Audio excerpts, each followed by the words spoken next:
ফুল ফুটুক আর না ফুটুক, আজ বসন্ত। কিন্তু আজকে সকাল সকাল ফুল হাতে নিয়ে কোথায় চলে গেলাম, এরকম ছোট ছোট বাচ্চাদের জামা কাপড় নিয়ে, ছোট ছোট সবাইকে নিয়ে একসাথে করে এরকম বড় বড় মাথা খাইতে, সাথে আরও মজার মজার খাবার খাইতে, এরকম সবাইকে নিয়ে কোথায় চলে গেলাম সেটাই আজকে আপনাদের সাথে শেয়ার করব। তো বাসা থেকে বের হয়ে প্রথমে এরকম একটা ফুলের তোড়া পাইলাম, নিয়ে নিলাম। ফুলের তোড়াগুলি খুবই সুন্দর ছিল। তো আজকে গেলাম মূলত আমার ছোট ভাইয়ের শ্বশুর বাড়ি। আমার ছোট ভাইয়ের বাবু কিন্তু ওইখানেই আছে এখনও পর্যন্ত। সো আমরা ওইখানে চলে গেছিলাম সবাই মিলে।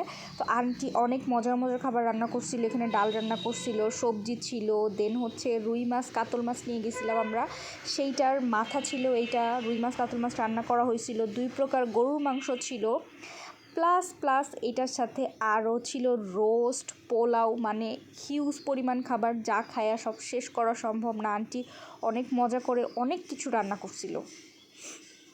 আর এটাকে বলে ভাজা ভাত, যেটা হচ্ছে আমাদের দেশে বাচ্চা পোলাপাইন হওয়ার পরে 7 দিন বা 10 দিন পরে খাওয়ায়। এটা কার কার দেশে খাওয়ায় একটু জানাবেন। সো এই হচ্ছে সব মুরব্বীরা খেতে বসে গেছে, অনেক পদের খাবার ছিল। আর আমি এখানে বাবুকে নিয়ে এত ব্যস্ত ছিলাম, সব ফুটেজ নিতে পারিনি। আর এখানে হচ্ছে জামাই বউ দুজনকে হচ্ছে বড় মাছের মাথা দিয়ে বসায় দেওয়া হয়েছে খাওয়ানোর জন্য। কারণ এটা আমরা ঘরোয়া একটা বলতে পারেন, সবাই মিলে একটু মজা করার জন্য গেছি। এখানে আমার বড় বোনও খাইতে বসে গেছে। আর রুই মাছটা এত মজা ছিল, প্রত্যেকটা খাবার যদিও খুব মজা হয়েছে। তো আমার বড় বোনকে একটু খাওয়াই দিতেছিল, আর বাবু তো ওইদিকে ঘুমাচ্ছিল, একদম নাক টেনে ঘুম। বাবুকে গিয়ে আমরা তুলতেই পারি না, মানে ঘুম থেকে এসে উঠে না। এই যে আমার ছোটো ভাইকে দিয়ে দেওয়া হয়েছে মাথা ভাঙার দায়িত্বে, এবং ও হচ্ছে ওর বউকে একটু খাওয়াই দিতেছে। আর এদিক দিয়ে দেখেন আর এক চাচা যান কি শুরু করছে, মাথায় একটা নিয়ে খাওয়া শুরু করছে। সে অবশ্য সবাইকে ভাঙা দিতেছে, কারণ এত বড় মাথা কেউ ভাঙার রিস্ক নিতে চাইতেছে না। বাট সে হচ্ছে সবাইকে একদম সুন্দর করে ভাঙা দিতেছে। আর আমার মেজো বোনের খাওয়া শেষ, ও এসে একটু ভিডিও করতেছে, একটু উকি মারতেছে। তো সবাই এখানে বসে আসলে মজা করতেছিলাম। আর এইখানে হচ্ছে মানে যারা খাওয়া শেষ এসে আমাদেরকে সঙ্গ দিচ্ছিল, কারণ আমরা সবার লাস্টে খেতে বসছিলাম। কারণ যেটা হয়েছে, আমি গিয়ে কি যেন খাইছে, এই জন্য খেতে পারতেছিলাম না। আর এই দেখেন মাথা একটা নিয়ে সে খাওয়া শুরু করে দিচ্ছে। যাই হোক, নতুন চাচা মানুষ একটু বেশি টেশি খাবে, এটাই স্বাভাবিক। এরপরে হচ্ছে আমার খাবার পালা। আমি সব খাবার নিলাম, সাথে একটু বোম্বাই মরিচও নিলাম। আমি মানে এত বেশি হচ্ছে লোডেড ছিলাম, টুকটাক কী যেন খাইছি ভুলে গেছি আমি, আসলে চিপস কী যেন খাইছিলাম। তো যার কারণে হচ্ছে খেতে পারতেছিলাম না। তারপরেও হচ্ছে সব খাবার এত বেশি ইয়াম্মি ছিল, এত বেশি মজা ছিল, না খাইলে তো হয় না। এই জন্য সব খাবার থেকে অল্প একটু করে সব কিছু নিয়ে খাওয়া স্টার্ট করলাম। আলহামদুলিল্লাহ অনেক অনেক মজার খাবার ছিল।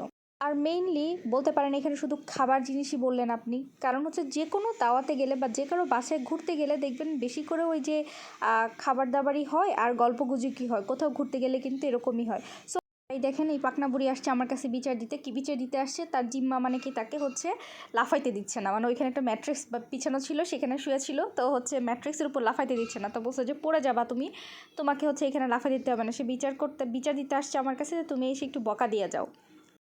সে আমাকে হাত ধরে টেনে নিয়ে গেছে, তুমি এখন বকা দাও। দেন হচ্ছে বকা দিলাম। তারপরে তার হচ্ছে শান্তি হইলো যে হ্যাঁ, যে মানে আমি বকা দিছি, এখন তার শান্তি লাগতেছে। আর এই দেখেন, এই যে হচ্ছে আমাদের আম্মাজানের জামা কাপড়, যেটা গুনেও শেষ করা যাবে না, এত কিউট জামা কাপড়গুলি। সবাই জামা কাপড় নিয়ে আসছিলো, সবাই হিউজ গিফট নিয়ে আসছিলো।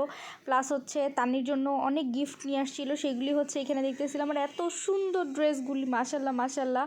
আমাদের পাকনি বুড়িকে অনেক ভালো লাগবে। আপনারা সবাই আমাদের আম্মাজানের জন্য দোয়া করবেন, যেন সুস্থ থাকে, ভালো থাকে। ইনশাল্লাহ ওর ছবি কোনো না কোনো দিন পোস্ট করা হবে। সো আজকের ব্লগটা কার কাছে কেমন লাগলো, সবাই ভালো থাকবেন। ইনশাল্লাহ নতুন কোনো ব্লগে দেখা হয়ে যাবে। সেই পর্যন্ত সবাইকে আল্লাহ হাফেজ, আসসালামু আলাইকুম।